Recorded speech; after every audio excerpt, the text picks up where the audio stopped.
Welcome, class. Now we're going to start the last chapter for Unit 2, which will go over cellular respiration. So, we'll talk about cellular respiration, which is the process of making ATP using sugar, and fermentation, which we'll get into at the end of today. To recap, though, from last week, very briefly, photosynthesis and cellular respiration are linked. They're both dependent on one another, would be a better way to explain it. Photosynthesis and cellular respiration are connected in many ways. You can see in this image here that both use oxygen, carbon dioxide, and glucose. Remember, photosynthesis makes sugar, cellular respiration uses sugar to produce energy. So both are going to be very closely related to each other. I like this table here because it really shows how both are linked. In terms of food, photosynthesis produces food while cellular respiration consumes that food. Photosynthesis wants to store energy, so it stores energy as in glucose. Cellular respiration wants to release energy from glucose. So you can see how already they are the complete opposite. Photosynthesis wants to store energy, wants to produce food. Cellular respiration wants to consume the food and release energy from that food, from the glucose. Photosynthesis does require light, and cellular respiration does not. These bottom three are I like to explain. For water, photosynthesis consumes it, but cellular respiration releases it. Carbon dioxide is the same thing. So carbon dioxide is consumed in photosynthesis, but cellular respiration is releasing it. And the last one is oxygen. Photosynthesis releases oxygen. This, I want to really clarify, oxygen is consumed and cellular respiration. So you can see how in these two processes, the products of one are the reactants of the other. Photosynthesis produces oxygen and sugar. Cellular respiration uses oxygen and sugar. Cellular respiration produces carbon dioxide and water. Photosynthesis uses carbon dioxide and water. So both of these processes are linked, are connected, even if they occur in different organisms. Plants use photosynthesis and we use cellular respiration. Plants also use cellular respiration as well, but we'll get into that second. But both processes are connected. So, what is the purpose of cellular respiration? To know that, let's take a step back. Organisms need food to survive. So in this image here, we have a panda that's eating bamboo. Keep in mind, like bamboo, like trees, pandas make, let me back up. Like a tree, bamboo make their own food because by photosynthesis. So here, the bamboo uses photosynthesis to make sugar that it then uses to make more energy in the form of ATP. The panda, though, cannot perform photosynthesis. Organisms like us cannot perform photosynthesis. So we have to eat food, we have to get nutrients that our body further breaks down into energy, into ATP. So food is used as a nutritional source. So for one primary reason is to make energy that our body can use in the form of ATP. And that is what cellular respiration does. And when we talk about energy, we're talking specifically about ATP. So with ATP, remember ATP is the currency of the cell. It's the energy currency of the cell. Molecules in food, such as glucose, are used to produce molecules of ATP, the energy carrier molecule used to power cellular activities. Cells cannot survive without ATP. So, like we talked about way back in the first chapter for this unit, chapter 4, ATP is the energy currency of the cell. It's how the cell moves around energy, how the cell uses energy to perform different functions. Fuel enzymes, fuel the proteins in the membrane, and a wide variety of functions. So food is broken down to make more ATP that is usable energy by the cell to perform all its functions. So and again, this kind of goes over that. Cellular respiration is the process of making ATP. All plants and animals and many microbes use aerobic cellular respiration. I'll briefly, oh, that's not what I wanted to do. And let me get my eraser real quick. Oh. So, not that way. Well, let's go back. So, aerobic means using air, specifically oxygen. So, whenever you hear something that's aerobic, it's using oxygen. So, all plants and animals and many microbes use aerobic cellular respiration that uses oxygen. The energy from glucose is extracted and put into ATP so the cells can use it. And so that kind of goes over the same thing I just explained. How cellular respiration is a process of getting food, breaking it down in a very controlled manner to produce ATP, the energy currency of the cell. So cells need ATP. And again, this goes over the same thing that I talked about, how ATP is the form of energy that cells are able to use. Cells use ATP form through cellular respiration to do work such as transportation, muscle contraction, power chemical reactions, and so forth. And this equation here is the equation we went over way back in chapter 4. Glucose plus oxygen can give us carbon dioxide, water, and ATP. This is cellular respiration using food and oxygen to ultimately make ATP. With the byproducts, the products that we don't use and we get rid of, carbon dioxide and water. So the big thing here, these are our reactants. And remember, reactants are what start the overall, or the beginning of the reaction. And then from here, we have our products here, which is what's being produced. So reactants, what we're using in cellular respiration is sugar in the form of glucose and oxygen. And the products, what we're producing are carbon dioxide, water, H2O, and ATP.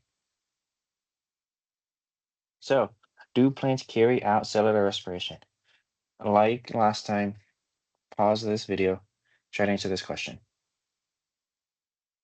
Okay, let's go over this. So, we know plants use photosynthesis to make sugar, to store energy. But keep in mind, plants are still living organisms. They still need energy. They still need ATP to function. To get that ATP, the vast majority of it, they do have to go through cellular respiration. So the answer is yes. They do. They require ATP like other living organisms, and cell respiration generates that ATP. So plants do perform both photosynthesis and cellular respiration. They make food, and they also break down the food they make to get energy. So, where does cellular respiration take place, though? So, we're going to talk about this more in general. Soon, we're going to talk about each step of cellular respiration and where exactly it occurs. But the big thing, the big organelle in this process is the mitochondria. The mitochondria, you may have heard of it as the powerhouse of the cell. I'm going to zoom in real quick and write that down. Powerhouse of the cell. It's called the powerhouse of the cell because it produces ATP. Its main function is to produce ATP, the energy currency of life. So the first step, though, of cellular respiration happens in the cytosol. The cytosol is the fluid in the cell. It is outside the mitochondria, though. So when we talk about cytosol, we're talking about that fluid surrounding it. The rest of the steps depend on the cell type. So prokaryotes, the Krebs cycle, or this another step of the cellular respiration occurs in the cytosol. Prokaryotes do not have mitochondria, so don't have a mitochondria. Because of that, they have to do all their cell processes in the cytosol. Eukaryotes, though, do have a mitochondria, though. So eukaryotes, I'm going to scratch this part out. Everything takes place, or besides the first step, everything else takes place in the mitochondria. And then with the mitochondria, let's look at its structure. So the mitochondria has two phospholipid bilayers, an outer one and an inner one. You have an outer membrane and an inner membrane. Many enzymes are embedded in the inner membrane, catalyzing reactions in what's called the electron transport chain. Biggest thing, this is the last step, and we're going to go over that. Last step of respiration. So we zoom into this image here. We have this outer membrane, which is this structure right on the outside. So it's similar to our cells where the outside is the outer membrane, it's the phospholipid membrane. But we also have an inner membrane. So this coiled up part right here, this is the inner membrane.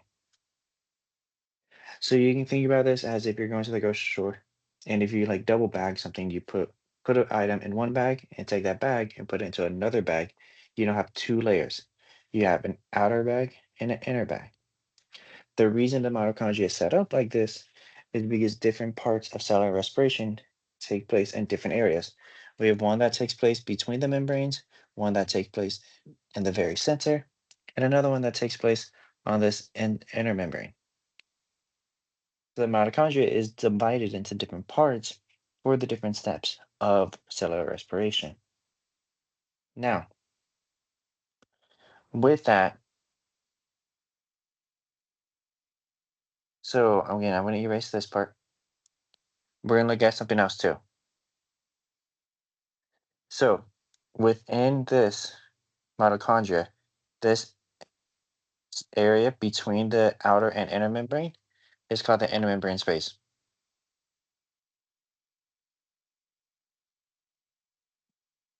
And make sure y'all know these. So you do need to know the different parts of the mitochondria and what they're called. And I did that a little wrong. Enter. Let me get my eraser real quick.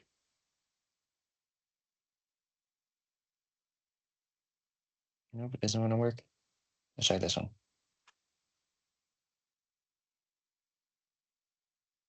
There we go. Oh, give me 1 second now. We're having a little bit of technical difficulties. So the area in between the membranes from the outer and the inner membrane is called the intermembrane space. The area deep inside the mitochondria that's within the inner membrane is called the matrix. So if we can get this to work, we can see that. Let me reset this real quick, y'all. There we go. Go back to this.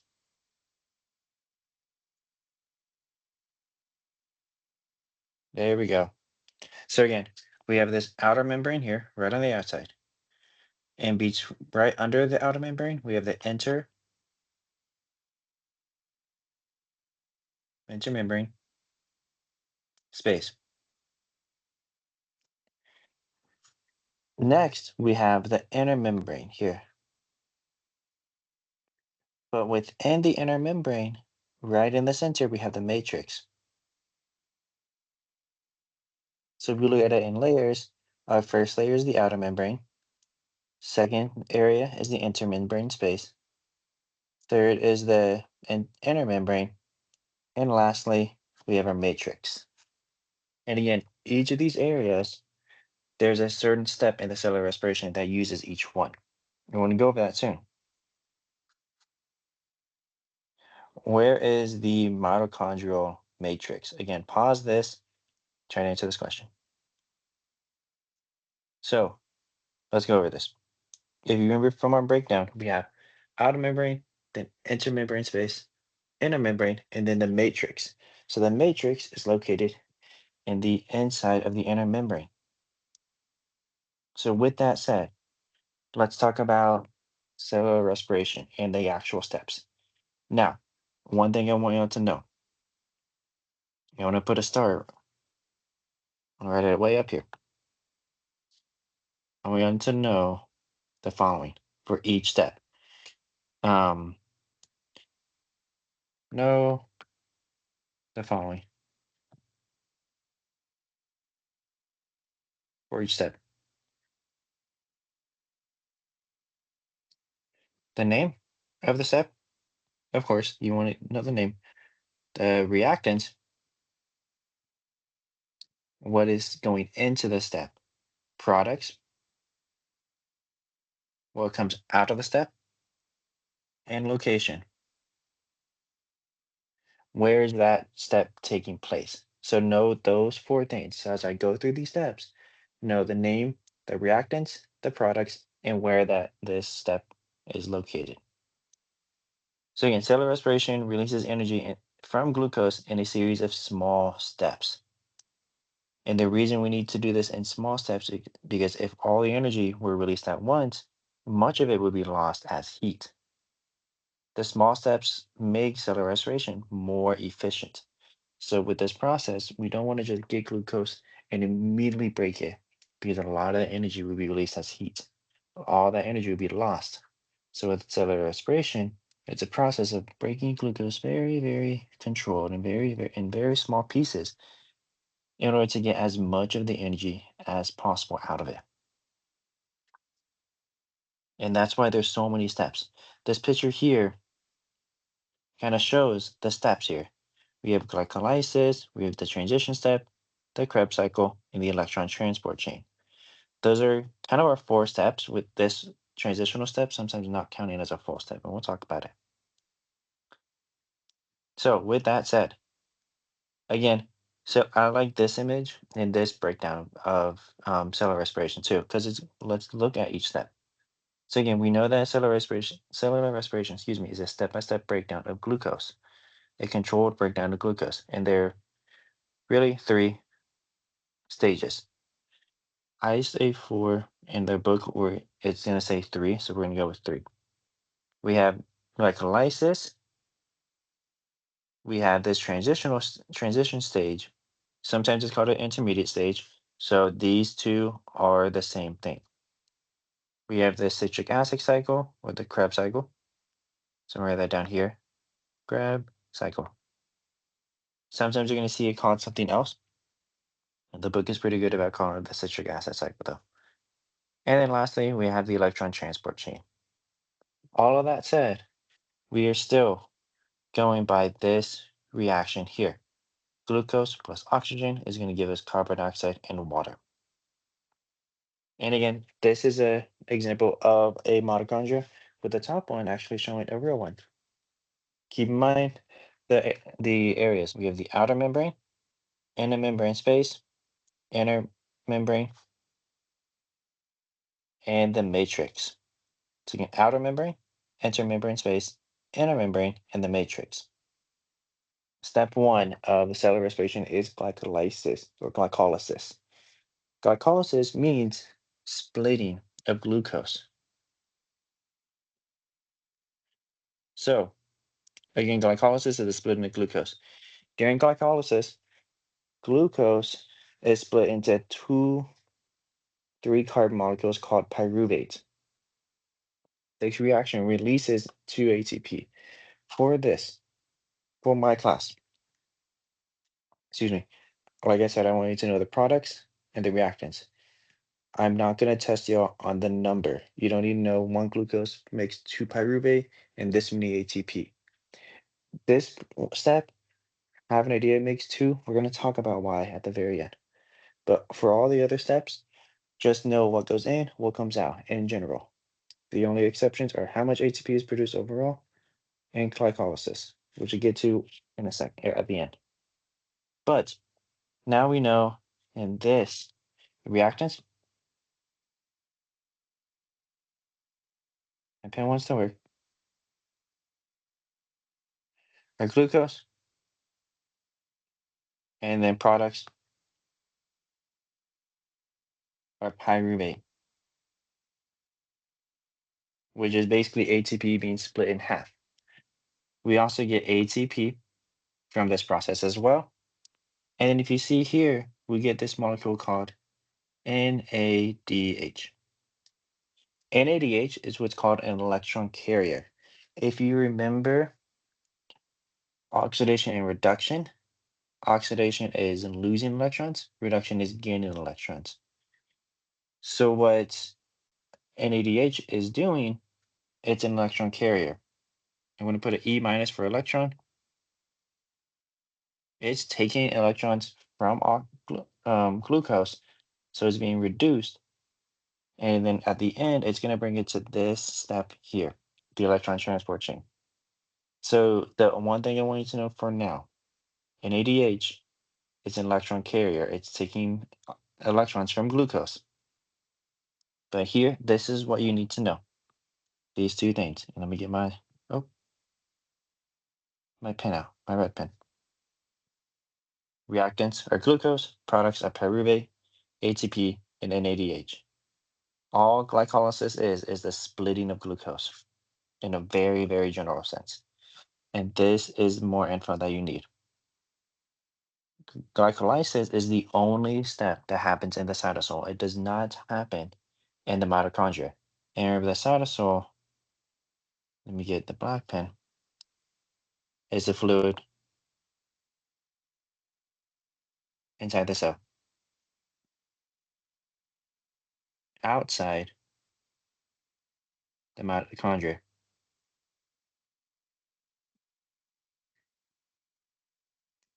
So glycolysis happens just outside the mitochondria in that fluid. The reactants, like we said, are glucose, and the products, like we said, are pyruvate, ATP, and NADH.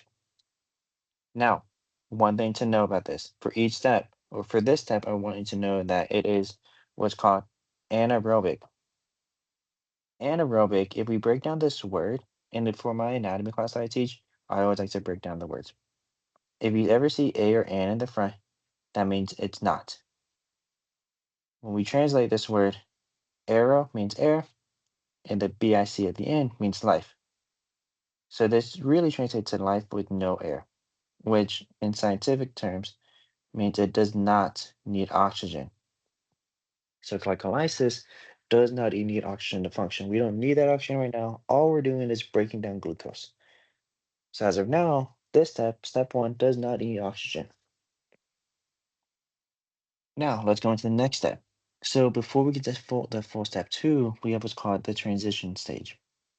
The transition stage or transition step is where we're prepping that pyruvate. So in the transition step, the two pyruvate molecules are converted into two acetyl-CoA. Acetyl-CoA. This reaction releases two carbon dioxide. We can see here we also get some NADH too. So in this process, we're really prepping that pyruvate and making what's called two acetyl-CoAs. And by doing that, we release carbon dioxide and we get a little more NADH. This is just a prep step before we continue to the next step, the second step. With the transition stage, this is when we are now in the mitochondria. So the location is we're in the mitochondria. We're specifically in the intermembrane space. We're between the inner and the outer membrane. The reactants, we are taking that pyruvate that we are producing from glycolysis, and the products we are making acetyl-CoA. We are making a little bit of carbon dioxide and a little bit of NADH. And again, don't remember the exact numbers.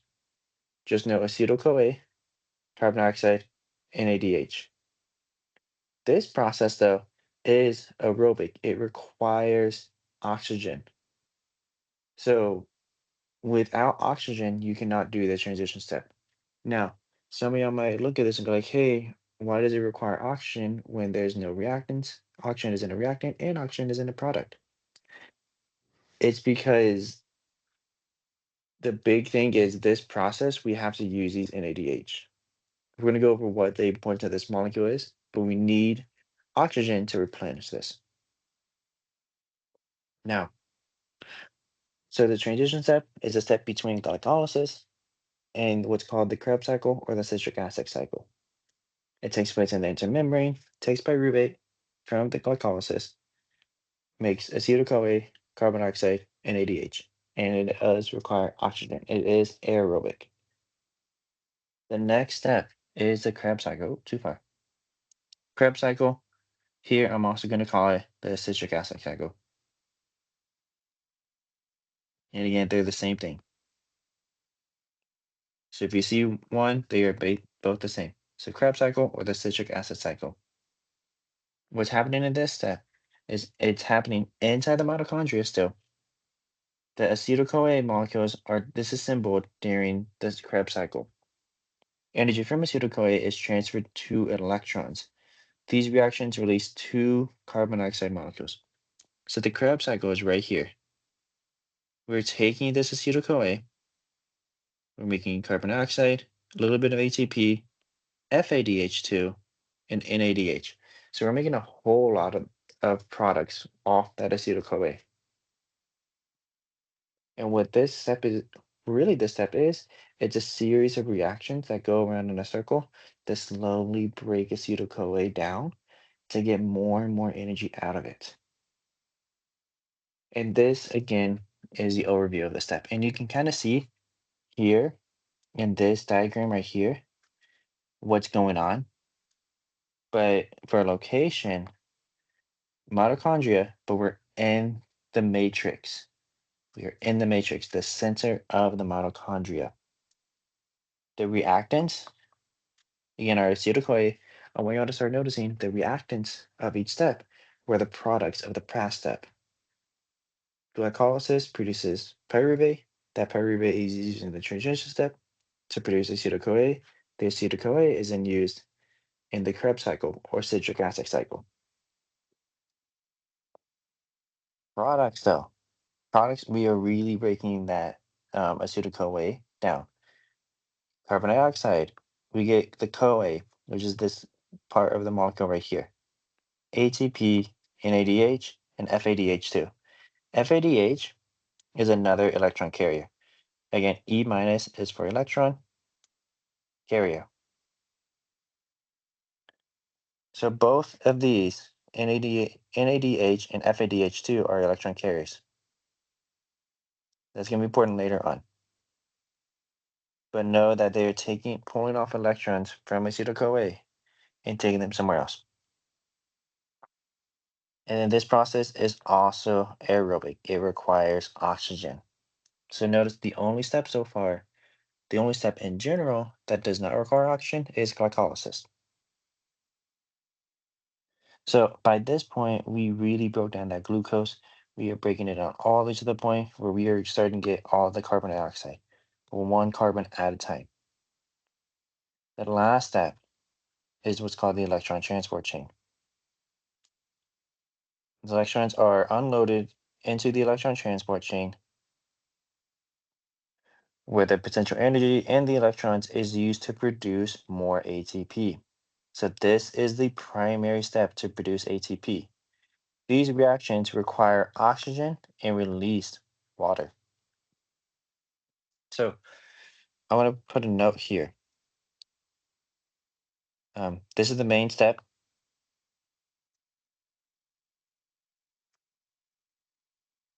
Step that produces ATP.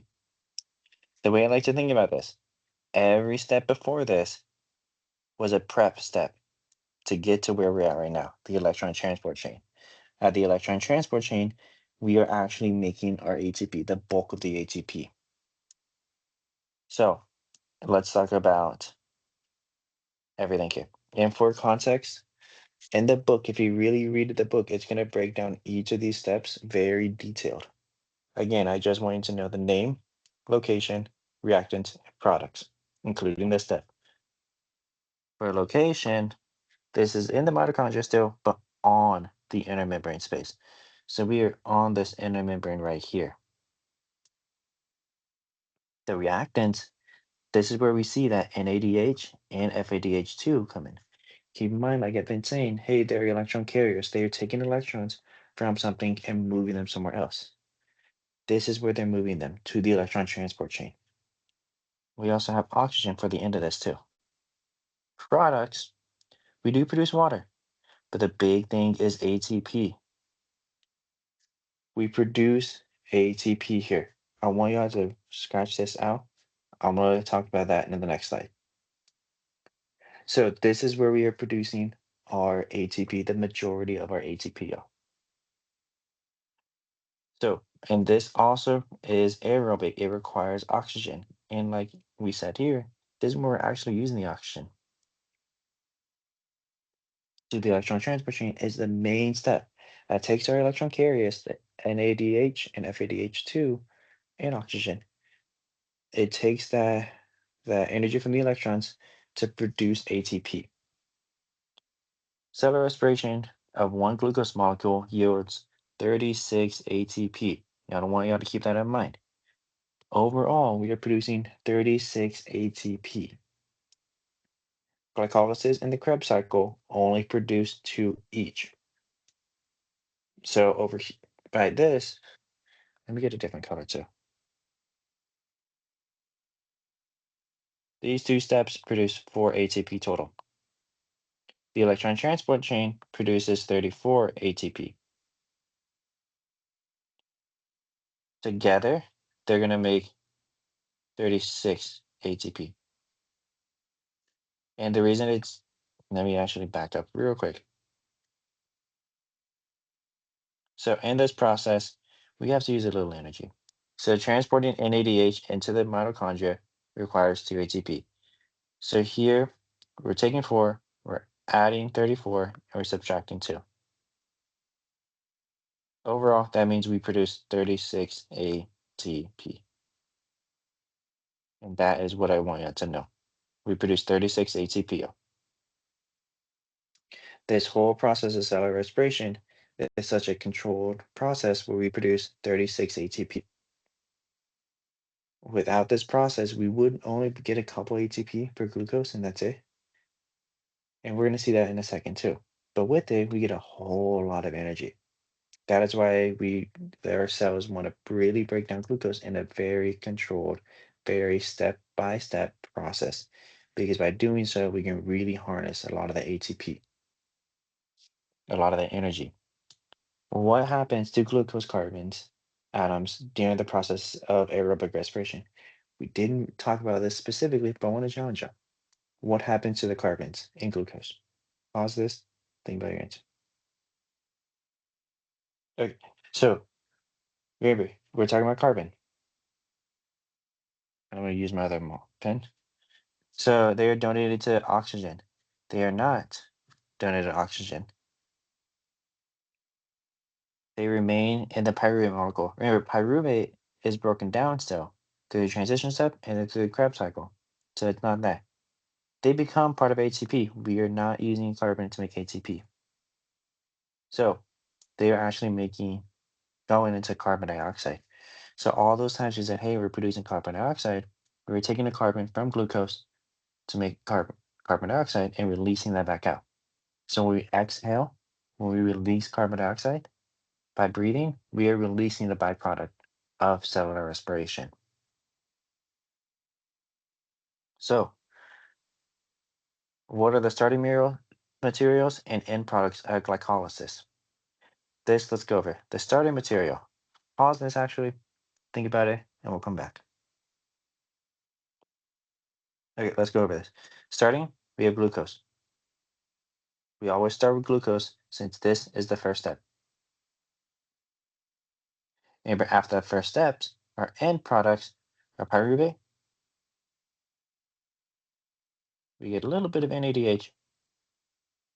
Let me change that. NADH and ATP. This is the one I want you to know. We get 2 ATP. Why are we talking about this step specifically? Well, because it's going to relate to what we're going to talk about in a second. Before we get to that, though, let's talk about other types of molecules that we can digest to get energy. So other carbohydrates enter the energy extracting pathways. Polysaccharides such as glycogen and starch are composed of glucose. So we're looking at this green part right here. Starch and glycogen and other carbohydrates can be broken down into glucose, which will go all the way through, like, through cellular respiration. So when we eat something with a lot of starch, but without less sugars, it can go directly through the process of cellular respiration once it's broken down into glucose. But keep in mind, all of this is just about carbohydrates. We also have other macromolecules such as proteins and fats, and those can also go through this process, but in slightly different ways. Protein, let's talk about fats first. So fats, components of fats can be converted into pyruvate or acetyl-CoA. So fats can be used in cellular respiration, but they jump into a pathway into different parts.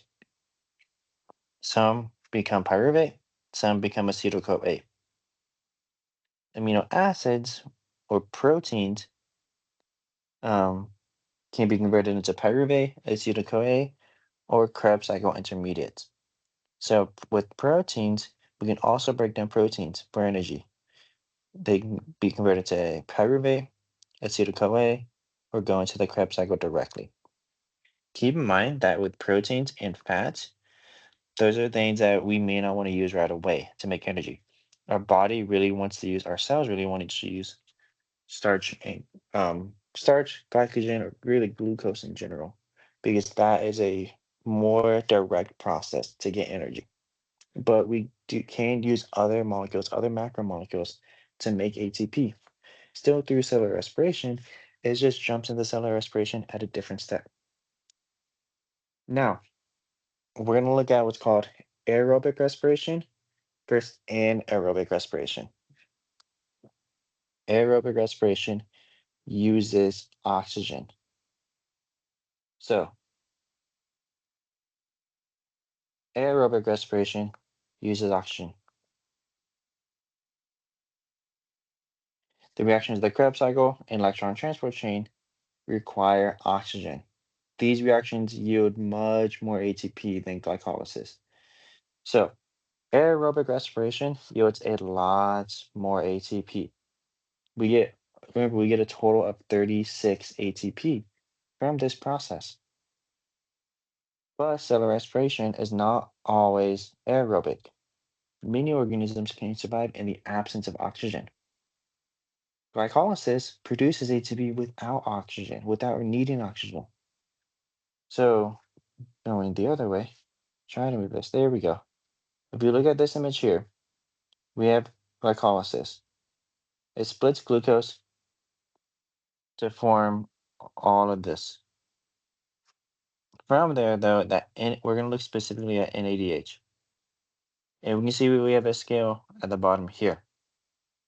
So we have aerobic respiration, respiration that uses oxygen. We have anaerobic respiration and fermentation. What I want you all to know, I'm going to zoom in to the space right here and write it down. Aerobic respiration needs oxygen.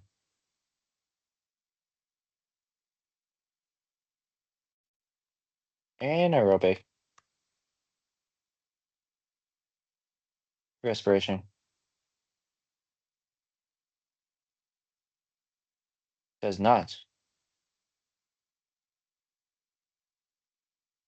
need oxygen. So when I talk about anaerobic respiration, it does not need oxygen. So remember when I talk about glycolysis, the "an" stands for not. So this does not need oxygen. So when you look at this image here, we have no oxygen being used here, but oxygen is used here.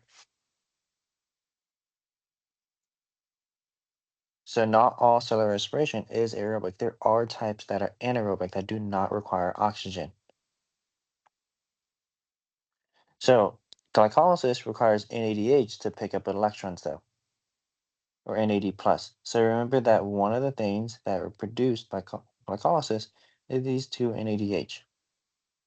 In aerobic respiration, NADH gives up its electrons to the electron transport chain, generating NAD plus. That is goes back to the glycolysis.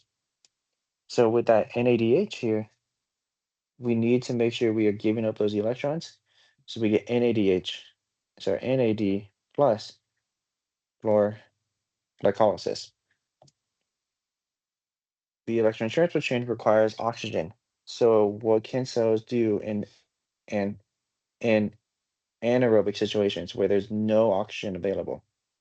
Well, cells have alternate pathways. In the absence of oxygen, a cell can recreate NAD plus and other pathways, specifically in two: anaerobic respiration, respiration without oxygen, and fermentation, still respiration um, without oxygen, but it's a specific example which we'll get into. Anaerobic respiration produces ATP during electron transport chain. Many prokaryotes use anaerobic respiration. Anaerobic respiration includes the Krebs cycle and the electron transport chain. So let me go back real quick.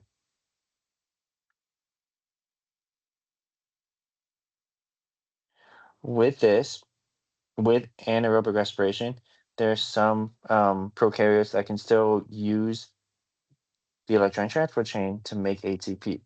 I'm not going to focus on this too much. What I want to do is look at fermentation, though. Many prokaryotes and some eukaryotes use fermentation. There is no Krebs cycle or electron transport chain in fermentation. We are not using the Krebs cycle or the electron transport chain because remember, both of them are aerobic. They need oxygen. Fermentation simply allows glycolysis to continue to produce ATP in small amounts. So fermentation, we produce a little bit of ATP, not nearly as much as full-blown aerobic respiration, full-blown cellular respiration. But the benefit is it does not need oxygen. Fermentation uses pyruvate to oxidize NADH and regenerate NAD+. The pyruvate is converted into alcohol, lactic acid, or other byproducts. So the goal of fermentation is it can use NADH to regenerate NAD+. Remember, glycolysis produces NADH, but we need NAD plus for glucose for sorry, let me change that arrow for glycolysis still. And the reason is that NAD plus is what's accepting the electrons. So microbes carry out alcohol fermentation. In this image, we're going to see what's going on. So we're going to look at this one first. I'm going to just use this for the next two slides. So in alcohol fermentation, we see here, we start with glycolysis. We're taking glucose and we're breaking it into pyruvate. We release some carbon dioxide. We are making NAD plus, NADH, excuse me. So with that NADH, remember, we need to use that, do that, something with that for glycolysis to continue. And keep in mind, we are also making a little bit of ATP, just 2 ATP in this process. With fermentation,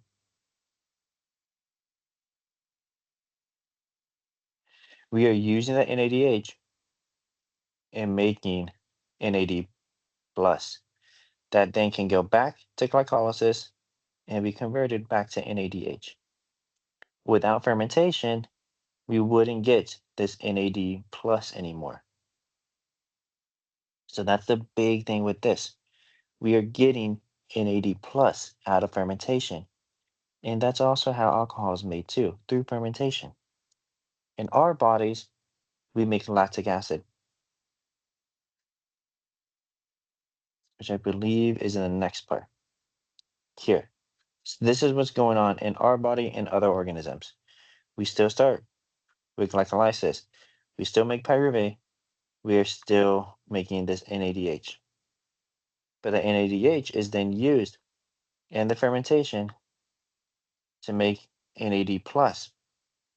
That goes back to glycolysis to make more NADH. And with that cycle, we are still making 2 ATP. So you can see in this process, we are using glycolysis makes NADH. We don't want NADH to build up. So fermentation takes the NADH and converts it back to NAD plus. That can then be used by glycolysis to continue the process. And we are making energy that way. And keep in mind, this is important because this is without oxygen. Oxygen is not being used here. Oh, wrong thing. Someone put a note here. This is anaerobic.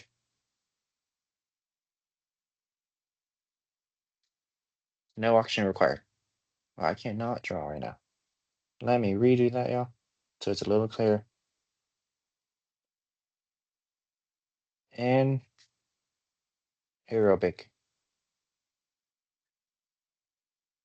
Oxygen not used. So whenever oxygen is not present, cells can use fermentation instead. Fermentation does produce a little bit of ATP, not nearly as much. Remember, we're getting 2 ATP per glucose instead of the 36. Whole lot less, but we can still produce ATP in this process. So bacteria and muscles, and again, this same slide, I'm going to skip this because this slide goes over lactic acid fermentation, which I did already. Fermentation generates ATP only in glycolysis. During fermentation, only some energy from glucose is extracted. Oxidation of a glucose molecule yields only 2 ATP. So there's not a lot of energy being produced, but there's still a little bit. What is the main advantage of fermentation over aerobic respiration? This before your answer. This is one of the key things I want you to know. For your exam and the quiz, I want to know what compare and contrast aerobic respiration and anaerobic respiration, or aerobic respiration and fermentation. Think about what we just talked about and try to answer this question. This one's a little challenging. Okay, so let's look at this. So remember that fermentation is anaerobic. It does not require oxygen.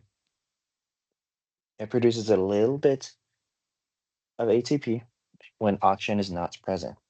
So we're going to start from the bottom. Fermentation gets rid of pyruvate, which would otherwise accumulate in the cell. We're not worried about pyruvate, and we'll scratch that one off. Let me do that in a not that color. Fermentation does not generate toxic byproducts such as carbon dioxide. Carbon dioxide isn't super toxic. The cells still release carbon dioxide pretty easily. We're not worried about carbon dioxide. Plus, glycolysis does produce carbon dioxide. Fermentation generates more ATP per glucose than anaerobic respiration. That is simply false. Fermentation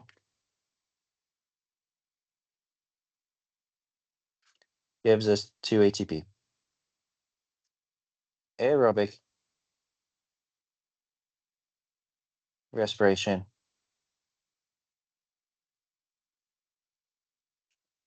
produces 36 ATP.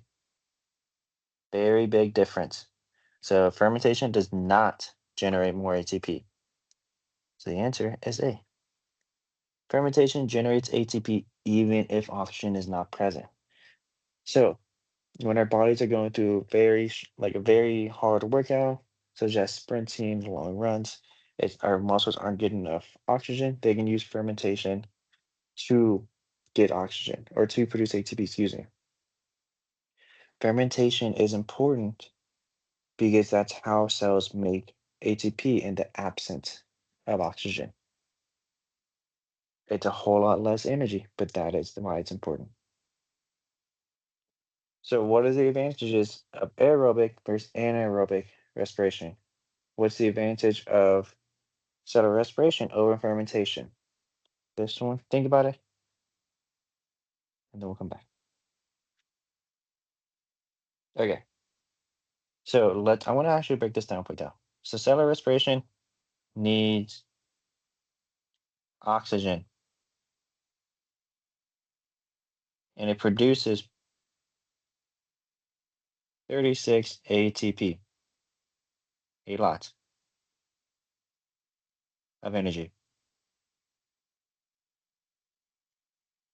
So in cellular respiration, we need oxygen to produce a whole lot of ATP. Fermentation, though, does not need oxygen. So it does not need oxygen, but produces only 2 ATP. Very little. But, and write this down, but still produce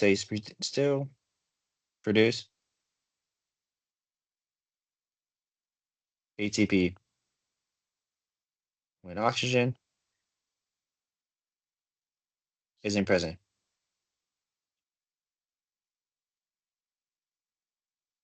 And that is the big thing. So, cellular respiration, when there's oxygen, let me take a step back. When there's oxygen present, our cells will go through cellular respiration. And it will use that oxygen to help break down glucose into using small individual steps to produce a whole lot of ATP. But if there's not oxygen present, cells are going to go through fermentation instead, anaerobic respiration instead. They only produce 2 ATP, but they can still make ATP. That is a big advantage of fermentation. So that is it for this chapter. Remember, know the steps of cellular respiration, name, location, reactants, and products, and know a comparison of aerobic respiration and anaerobic respiration with fermentation. Like always, if you have any questions, send me a message, let me know, and I'll be more than happy to help you out.